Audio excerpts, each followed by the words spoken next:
en un mes en el que hemos tenido una marcha bastante locuaz, pero llamada del silencio. Una marcha del silencio donde muy poca gente realmente guardó silencio. Blanca, además. En contraste tenemos una marcha que celebra la vida, ¿no? Y yo siento que es una marcha que, en vez de estar constantemente rechazando, habitamos un país que sale masivamente realmente cuando tiene algo que rechazar, no cuando tiene algo que celebrar, o a menos de que gane la selección Colombia, no salimos a celebrar nada. Y estamos hablando de una comunidad que sale a disfrutarse. Hablemos del carácter político del gozo. El carácter político del goce también. Sí. Sí, yo pienso que estas celebraciones, estas marchas siempre trastocaron algo muy radical, ¿no? Además, trastocar una historia de estigma y de tragedia en una historia de alegría. No una alegría boba, no una alegría del negacionismo, sino una alegría de aquí estamos y resistimos, aquí estamos a pesar de, ¿no? Hola, soy Daniel Montoya Guillón y esto es Gaceta Podcast, una entrega semanal que conversa con el presente desde la crítica cultural. Hoy estamos con Pedro Adrián, que hace parte también del consejo editorial de la revista. Pedro, bienvenido. Hola Daniel, gracias por invitarme. Pues Pedro, hoy vamos a hablar de un tema que es del mes del orgullo. Lo voy a llamar así, aunque no lo llamamos así del todo antes, pero un poco el pinkwashing del mes del orgullo, que es como este lavado en la fachada que se hace durante el mes para capitalizar una lucha o segmentarla desde otros lugares. ¿Por dónde comenzamos, Pedro? Yo creo que eso dejémoslo para el final, porque me parece importante seguir pensando que es muy importante esta conmemoración que tiene unas tramas históricas, una trayectoria histórica muy significativa. Y entonces antes de criticarla, creo que hagamos el ejercicio de celebrarla. De celebrarla, sí. Bueno, de celebrarla y de poner en situación lo que está pasando con una comunidad, con una población, la población LGBTIQ+, que evidentemente ha ganado derechos, pero quizá por esa misma ganancia de derechos se ha vuelto más visible y en ese sentido más vulnerable a nuevas violencias, ¿no? Empecemos por algo que siento que ha ganado y que es una victoria que cada año la marcha defiende y debe defenderse, que es el uso del espacio público para esa marcha. Antes del podcast me habías compartido algo de Caribe Afirmativo, donde, por ejemplo, informaba dónde van a ser las concentraciones en diferentes lugares. Sí, 30 en todo el país, pero invitaban a que si había iniciativas no inventariadas en este número, pues también se agregaran ahí, sí. Claro, imagínate, yo pues empecé esta militancia un poquito ambivalente en estas luchas en los años 90 y esa era una absoluta novedad que se hiciera una marcha del orgullo gay, se llamaba en esos momentos, ¿no? Sí. Después ha avanzado hacia otro tipo de denominaciones y incluir más diversidades en esta nomenclatura. Pero entonces, claro, considerando, bueno, las marchas empezaron en los años 80 con pioneros como León Zuleta, con 20 o 30 personas saliendo a la calle, ocupando el espacio público. Siempre hay una metáfora que es muy significativa y es la idea del closet, ¿no? Como lo encerrado, lo oscuro, lo frío del closet. Y ocupar el espacio público es, como lo decía León Zuleta, el pionero del movimiento de reivindicaciones homosexuales en Colombia. Él usaba la metáfora de saltar por las ventanas, ¿no? Precisamente es salir de la casa, salir del espacio encerrado, salir del secreto y saltar por las ventanas y efectivamente ocupar el espacio público y con esta ocupación del espacio público desafiar la falsa tolerancia de ciertos progresismos liberales y es, bueno, usted sea lo que quiera, pero hágalo en su casa, pero en ¿no? su casa, sí. Hágalo en privado, en su casa. Por favor. Uh-huh. Yo siento que es algo que hay que defender todos los años porque todos los años vuelve ese argumento de ese falso progresismo y por supuesto acompañado de un argumento de un declarado conservadurismo que es, vale todo muy bien, pero ¿por qué me lo tienen que poner por la calle, no? ¿Por qué tiene que estar esto en la 26? ¿Por qué? Exactamente. Y está el otro dilema interno que yo creo que muchas personas que pertenecemos o que a veces nos reconocemos como parte de esta comunidad, y digo a veces porque uno quisiera salir de esa cárcel, ¿no? Ser simplemente un ser humano y ya. Y darse cuenta de que no es tan fácil salir de esa cárcel y de que ser gay, lesbiana, trans, puede ser una sentencia de muerte todavía en muchos lugares o de estigmatización, de prejuicio. Y entonces ahí reconocer que es importante seguirse afirmando, ¿no? Como responder al odio a través del orgullo. Yo creo que finalmente el sentido de eso es donde hay odio, poner orgullo y poner afirmación. Yo creo que esto que estás mencionando es bastante importante en el sentido del aumento que hay también de crímenes y de violencia hacia las personas trans. Hay una violencia hacia la comunidad LGBTIQ+, más en general, pero creo que está muy en mi memoria en este momento la brutalidad de Sara Millerrey. Y para que nos preguntemos los dos al respecto, ¿cómo influirá este tipo de violencia en la marcha de este año? Bueno, está por verse. Creo que, bueno, hay una cosa importante y es también estas marchas han de algún modo segmentado un poco. La marcha trans es la primera semana de julio, en Bogotá hay una marcha el próximo domingo, hay una en el sur que es hoy mismo, domingo. Entonces hay cierta segmentación. Yo creo que lo de Sara Millerrey nos ha puesto frente a algo que ya decía el informe de la Comisión de la Verdad sobre afectaciones violentas a población LGBTIQ+, y es un poco la idea de crimen social, ¿no? Los crímenes contra la población LGBTIQ+ ocurren con cierta complicidad social, ¿no? Creo que también hay un concepto de Caribe Afirmativo, que es la organización que está documentando estos crímenes con mucho juicio y que el año pasado, bueno, que presentó, o hace unos años está presentando el informe de derechos humanos de la población LGBTIQ+, es la idea también de violencia por prejuicio, ¿no? Y con complicidad social, lo que quieren poner de presente, y lo vimos claramente con lo de Sara, es la idea de la indiferencia, como la aprobación social sobre estos crímenes, ¿no? Como la idea de que estos crímenes están justificados por la identidad de género de las personas que son victimizadas y que tiene que ver con la idea también de limpieza social, como que son crímenes aprobados socialmente por un colectivo que se siente inmunizado a través de esta violencia, ¿no? Entonces me parece que en ese sentido es una razón de más para seguir afirmando la importancia de estas manifestaciones públicas que tratan de torcer el sentido común, tratan también de volver a traer al espacio público la idea de la alegría, la idea de la comunidad, ¿no? Es un bonito contraste también responder a ese crimen social, como lo definías ahorita, como esa violencia con y a partir del prejuicio, responderla con baile, con alegría, con colores. Siento que genera un contraste fuerte y necesario y no por eso menos político. Político precisamente por Exacto. eso.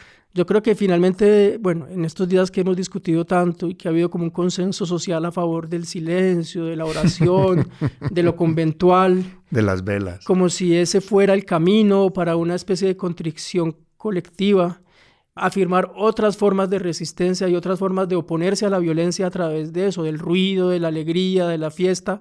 Yo creo que es un debate realmente importante que tiene que ver con modos de concebir estar juntos, ¿no? De concebir lo colectivo y lo común. Y me parece que si algo tenemos que aprender de estas comunidades LGBTIQ+, es que la resistencia es, bueno, sabemos lo que pasaba en las marchas, o en las marchas feministas, por ejemplo, que todo el tiempo está este eslogan de la policía no me cuida, el Estado no me cuida, nos cuidamos entre todas. Me cuidan mis amigas. Me cuidan mis amigas, exacto. Yo creo que eso realmente más allá de un eslogan es una realidad, ¿no? Sí. Esta idea de nuevas familias, nuevas solidaridades, cuidados, afectividades, y me parece que ahí está el sentido más profundamente político de lo que estamos conmemorando, por no decir celebrando, porque sí siento que, bueno, Caribe Afirmativo ya lleva 45 muertes de personas LGBTIQ+ contabilizadas este año. La última fue la semana pasada. Emi Brito, una mujer de La Guajira, de Riohacha. Y el año pasado, según este mismo informe de derechos humanos, fue asesinada una persona cada 2 días, ¿no? Una persona con crímenes asociados a la expresión de una identidad de género o de una opción sexual específica, ¿no? La cifra debe ir parecido este año, porque sí, llevamos 45, 20 sí. semanas, 22 semanas llevamos este año, pues 2 a la semana, 3 a la semana casi. Y en esto de crimen social es importante considerarlo como un crimen ejemplarizante, ¿no? Ejemplarizante en el sentido de ser viralizado, como pasó con las imágenes del asesinato de Sara, y con esta idea que queda en el aire, ¿no? Esto te puede pasar, este es tu camino, este es tu destino. Si persistes en tu ser, ¿no? Que es de una violencia realmente radical, ¿no? Por eso quisiera que habláramos del carácter político de aquello que llena la calle, de aquello que está contrario a lo que te obligan estos crímenes ejemplarizantes. Lo que haces es transformar el espacio público en un lugar menos gris, menos naranjita, como sucede en Bogotá, ¿no? Como más lleno de colores, más lleno de algarabía, más lleno de ruido, un disfrute y un goce también de aquello que puede ser escandaloso para algunas comunidades. Además, en un mes en el que hemos tenido una marcha bastante locuaz, pero llamada del silencio, una marcha del silencio donde muy poca gente realmente guardó silencio. blanca, además. En contraste tenemos una marcha que celebra la vida, ¿no? Y yo siento que es una marcha que, en vez de estar constantemente rechazando, habitamos un país que sale masivamente realmente cuando tiene algo que rechazar, no cuando tiene algo que celebrar, o a menos de que gane la selección Colombia o venga Egan con el Tour de Francia, no salimos a celebrar nada. Y estamos hablando de una comunidad que sale a disfrutarse. Hablemos del carácter político del gozo. El carácter político del goce también. Sí. Sí, yo pienso que estas celebraciones, estas marchas siempre trastocaron algo muy radical, ¿no? Trastocar es algo que pertenecía al ámbito privado, como la pareja o la sexualidad, ponerla en lo público, ¿no?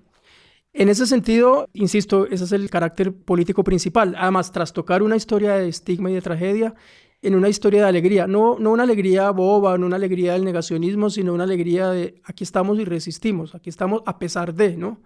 Entonces, nada, yo pienso que estas marchas nos enseñan... ¿Qué nos enseñan estas marchas, Pedro? Es que yo entiendo también la resistencia. Tampoco nos tienen que enseñar algo. No, pero nos ponen en cuestión, nos ponen en crisis, porque yo recuerdo con un amigo que iba a las marchas, un amigo que se murió hace poco, de hecho, muy mayor, que escribió un libro maravilloso que se llama Mientras llegan por mí. Yo me acuerdo la felicidad con la que él salía a esas marchas a curiosear y decía, se acabó el patriarcado, porque además esto eran marchas en donde realmente había una celebración de lo femenino, de lo vulnerable, lo que hoy llamarían desde los estudios queer los cuerpos feminizados, una celebración de esa feminización, que es una celebración de la fragilidad y de la ternura también, ¿no?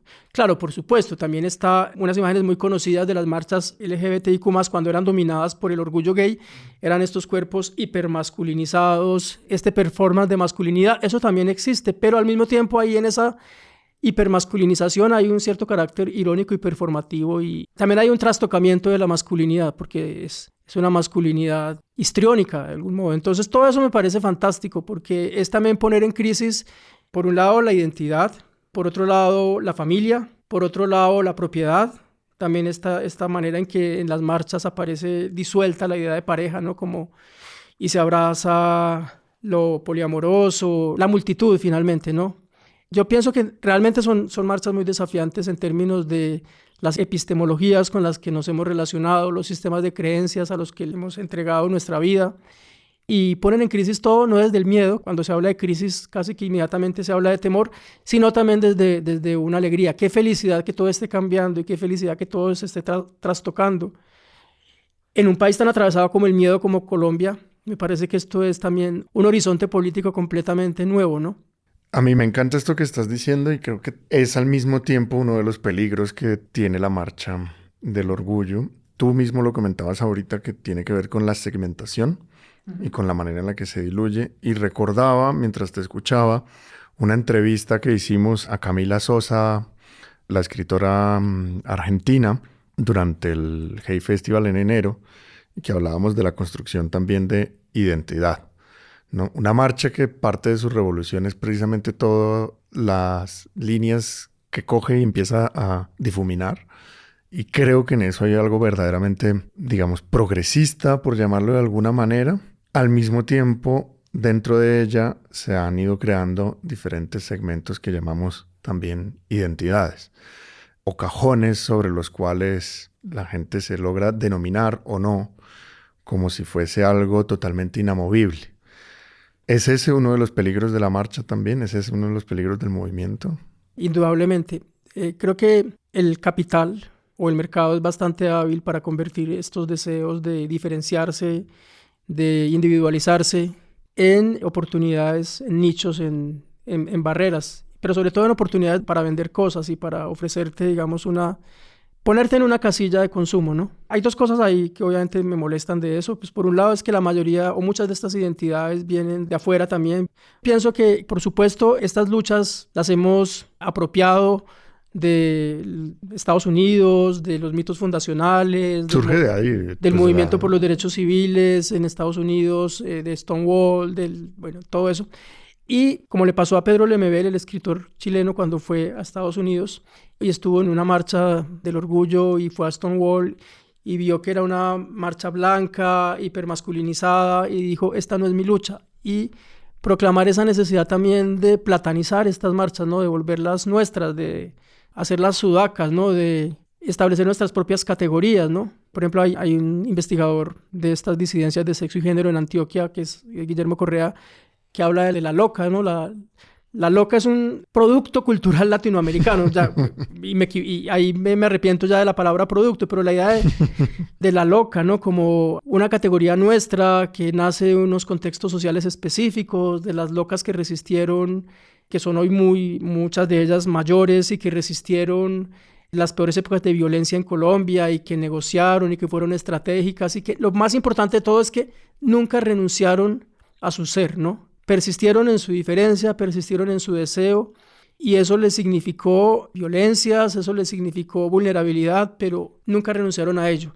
Me parece que se ha hecho y se sigue haciendo y se va a seguir haciendo de establecer nuestra propia historia cultural de las luchas identitarias o de las luchas por la defensa de nuestros derechos y dejarlas de ver menos en perspectiva anglo-europea y más en una perspectiva latinoamericana, ¿no? Pero no es eso difícil también con la manera en la que circula la información sobre lo que es o no es una marcha LGBT a través de las redes. Siento que hace que sea mucho más difícil lograr crear una idea sudaca de lo que es esto con respecto a la manera de lo que nos llega y nos embuten.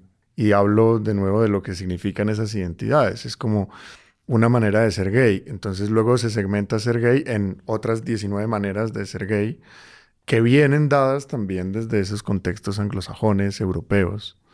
Sí, ahí hay una cosa, no sé si es lo que estás evocando de la entrevista con Camila, pero esa idea un poco de que tal vez quizá nos hayamos equivocado en algunas cosas, quizá hemos sido demasiado confrontacionales, quizá hemos renunciado a la pedagogía y hemos confiado en estos son nuestros derechos y no hablo contigo, sino, o sea, como que es muy probable que estemos en mora de preguntarnos esas cosas, ¿no? Y además por lo que vaya a pasar con estos logros que pueden devolverse, ¿no? Y que se pueden devolver en cualquier momento. O sea, no hay nada que esté escrito de una vez y para siempre.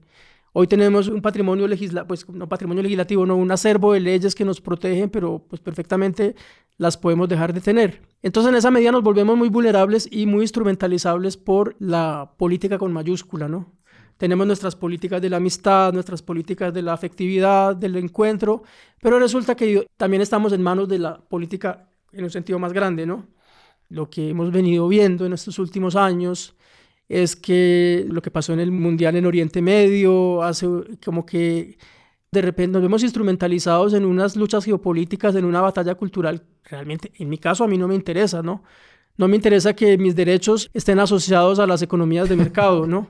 O a invasiones, porque ya tiene que ver un poco con el pinkwashing, que al principio esto del pinkwashing, pues no sé, era IKEA poniendo la bandera LGBT o Bancolombia o esto, pero ya hemos llegado a un pinkwashing genocida. Es decir, de los estados, ¿no? De los estados, como Israel arrasa por completo con una población y encima le pone una bandera LGBT para decirle un poco a la gente, no, perdona, es que aquí había que allanar y nivelar todo contra el suelo porque es que vengo yo a explicarles lo que son los derechos LGBT. Sí, que pasó lo mismo con el ataque a Irán, que lo hace con el lema de la oposición de la resistencia iraní, mujer, vida, libertad, ¿no?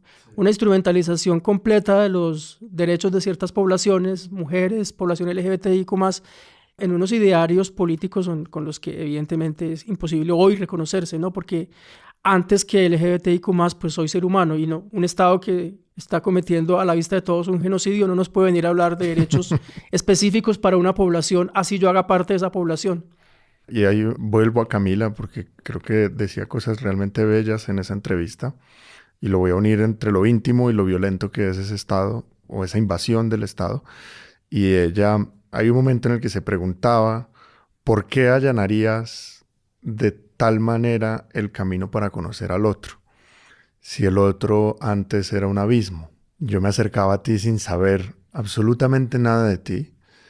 Ella sobre todo hablaba de lo que es el primer encuentro a través de aplicaciones, donde tú ya llegas a decir como no, es que yo soy esto, y ella incluso en la entrevista se burlaba, decía, es que llegas a poner hasta si eres cero positivo. Sí. Entonces, ¿por qué allanar? No, las aplicaciones lo preguntan, tienen una casilla de salud sexual. Entonces, ¿por qué allanarle el camino al otro para conocerme y por qué el otro me allanaría tanto el camino para conocerle?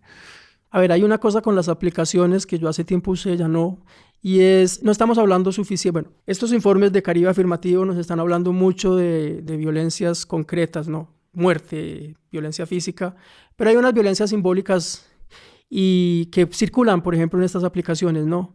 Rechazos, poco cuidado en la interacción, y no estamos hablando suficientemente de salud mental de población LGBTIQ+, ¿no? Porque claro, ahorita hablaba de complicidad social, pero nuestras relaciones no están bendecidas socialmente, digamos, no tienen esta legitimación social que tienen otras relaciones. En ese sentido, estamos muy expuestos a una vulnerabilidad cotidiana que ya no tiene que ver con que lo maten a uno o no, pero con que lo agredan de otras formas, ¿no? Entonces me parece que estos disclaimers y estas maneras en que nos protegemos tienen que ver también con una historia de violencias simbólicas y, por supuesto, claro, yo soy partidario porque vengo también de un mundo anterior de lanzarme al encuentro con otra persona en un vacío o sea, como ir a ese encuentro desde la incertidumbre radical, pero realmente no es tan fácil. O sea, también entiendo de dónde vienen todo este sistema de protecciones y de cuidados, ¿no? Además, como hemos sido tan vulnerados y hemos sido tan estigmatizados y nos han maltratado tanto, es normal que al mismo tiempo proyectemos ese mismo maltrato o lo exterioricemos maltratando a los demás. Entonces, realmente somos una comunidad un poquito complicada. Sí. Bueno, para empezar, no sé si somos una comunidad, ¿no? Porque de hecho, pues, esto es lo que hemos visto también en los últimos años. La segmentación de las marchas en Bogotá también tiene que ver con eso. No poder reconocer un horizonte común en muchas de estas luchas, no poder identificar bien cuál es realmente, digamos, el enemigo, por decirlo de algún modo, ¿no? Y quedarnos en el narcisismo de las pequeñas diferencias, como tan común en las luchas progresistas, ¿no? Sí, de cierta manera también lo peligroso de estar constantemente en esa definición es también la anticipación del otro, ¿no? Y lo vuelvo a unir precisamente con lo que es ese manoseo que se hace de la bandera LGBTIQ en estados como Israel. Sí, pero eso de la anticipación, yo creo que todas estas maneras de protegerse es como la anticipación del daño. Exacto. Como una memoria del daño. Exacto. También. Una memoria, una conciencia muy precisa del daño, ¿no? Y sí creo que es importante seguir hablando del daño, ¿no? No quedarse en él obsesivamente, pero seguir hablando del daño. Porque de verdad me parece que, claro, como estamos lanzados al mercado, a la oferta de relaciones, y lo pongo así porque así se consumen las aplicaciones, eso no tiene ninguna regla, ¿no? Es realmente la ley de la selva. Y sí creo que hay gente dañada en esa... O sea, finalmente el deseo es muy complicado y muy salvaje también en sus formas de expresión, ¿no? Entonces, no sé si me explico. Entonces, no repara en matices o en cuidados y... Bueno, no sé, es complicado y no quisiera relacionarme con el mundo desde ese exceso de protecciones, pero también un poco entiendo el lugar desde el que nos salvaguardamos, sí. Necesario que también esa herida habite el espacio público para brindarle luz a esa herida, o sea, hablar sobre ella de forma clara y directa. Sí, sobre todo en sectores en donde ya de alguna manera está normalizada la disidencia de sexo, género. Estos son los temas, ¿no? Los temas que ahora importan o que de alguna manera en la vida diaria, las pequeñas violencias, el cuidado cotidiano, la salud mental. Cuando ya todo lo demás está aparentemente garantizado, estos temas adquieren relevancia, ¿no? Sí, que hace también parte de poderse abrir a una intimidad. Claro, pero voy a decirlo también claramente. Yo tengo nostalgia de cierto orden anterior, por supuesto, donde esta no era la norma, sino la excepción. Realmente había que ir a ciertas márgenes o a ciertos lugares. Había, digamos, un trayecto físico, un descenso de algún modo. Eso tenía cierto atractivo, ¿no? Y parece que me estoy contradiciendo con lo que decíamos al comienzo de que hay que ocupar lo público, pero el problema de lo público también es que puede proyectar a veces demasiada luz sobre cosas que también chévere que a veces se queden en la intimidad, ¿no?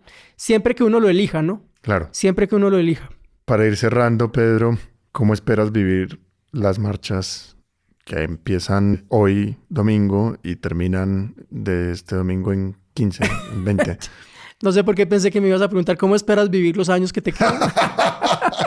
Las marchas que te quedan. Que también, porque yo creo que estamos asistiendo a un fenómeno antropológico nuevo. Sí. Y es, pues, personas LGBTIQ más mayores. Habitando también un espacio público. Porque habitando un espacio nuevo, que eso no existía antes, ¿no? Que las personas envejecieran reconociéndose, en este caso, parte de... Yo tengo mucha ambivalencia con esto, porque de verdad yo siento que a veces la identidad es una prisión. Entonces, quisiera alejarme, darle también espacio a que la gente más joven descubra esto con la alegría que yo lo descubrí en mi momento.